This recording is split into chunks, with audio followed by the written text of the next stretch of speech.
കോടിക്കണക്കിന് രൂപയാണ് CPMകാർ പെൻഷൻ പദ്ധതിയുടെ ഭാഗമായി തട്ടിയെടുക്കുന്നത്. ഇന്ന് അതിരാവിലെ ഞെട്ടലോടുകൂടിയാണ് ഇതിന്റെ വിശദാംശങ്ങളിലേക്ക് ഞാൻ കടന്നുപോയതും രേഖകൾ ശേഖരിച്ച് പരിശോധിച്ച് പഠിച്ചതും. ഈ സർക്കാർ ഉദ്യോഗസ്ഥന്മാർക്ക് ഇങ്ങനെ തട്ടിപ്പ് നടത്താൻ കഴിയുന്നതിന്റെ ഉത്തരവാദിത്വവും സർക്കാരിനാണ്, CPMനാണ് എന്നത് തെളിയിക്കുന്നു. ഏറ്റവും പ്രധാനപ്പെട്ട കാര്യം പെൻഷൻ ഫണ്ട് ബാങ്ക് അക്കൗണ്ടിലേക്ക് നേരിട്ട് കൊടുക്കുന്നില്ല എന്നതാണ്. മോദി സർക്കാർ സാധാരണക്കാർക്കും സീറോ ബാലൻസ് അക്കൗണ്ട് തുറക്കാൻ സംവിധാനം ഒരുക്കിയിട്ടുണ്ട്. ആർക്ക് വേണമെങ്കിലും സീറോ ബാലൻസ് അക്കൗണ്ട് തുറക്കുകയും ആ അക്കൗണ്ടിലേക്ക് പണം സ്വീകരിക്കുകയും ചെയ്യാം. ബാങ്കിൽ കൊണ്ടുപോകാൻ മക്കളോ മറ്റാളുകളോ ഇല്ലാത്തവരുണ്ടെങ്കിൽ അതിന് പരിഹാരമുണ്ടാക്കാം. ഗ്രന്ഥശാലകളോ ഇതിന് ഏറ്റവും വലിയ ഗുണഭോക്താക്കളായ CPMനൊക്കെ അവരെ കൊണ്ടുപോയി ബാങ്ക് അക്കൗണ്ട് തുറപ്പിക്കാവുന്നതേ ഉള്ളൂ. അല്ലെങ്കിൽ സർക്കാർ ഒരു ഉത്തരവിട്ടാൽ പെൻഷൻ ആവശ്യത്തിന് വേണ്ടി ബാങ്ക് ജീവനക്കാർ വീടുകളിൽ വന്ന് അക്കൗണ്ട് തുറക്കണം എന്ന നിയമം കൊണ്ടുവരാം. ഇതൊക്കെ ചെയ്യാമായിരിക്കവേ ബോധപൂർവം ഏതാണ്ട് പകുതിയോളം ആളുകൾക്ക് നേരിട്ട് വിതരണം ചെയ്യാൻ സർക്കാർ സമ്പ്രദായം ഉണ്ടാക്കിയത് അത് തട്ടിപ്പിന് വേണ്ടിയാണ്. സഹകരണ ബാങ്ക് ജീവനക്കാർ 25 രൂപ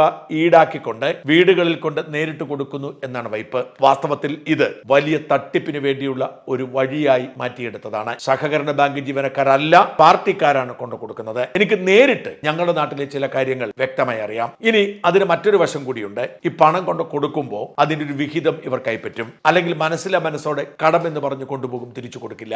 ഇങ്ങനെ കോടിക്കണക്കിന് രൂപയാണ് പ്രാദേശികമായി CPMകാർ അടിച്ചു മാറ്റുന്നത്.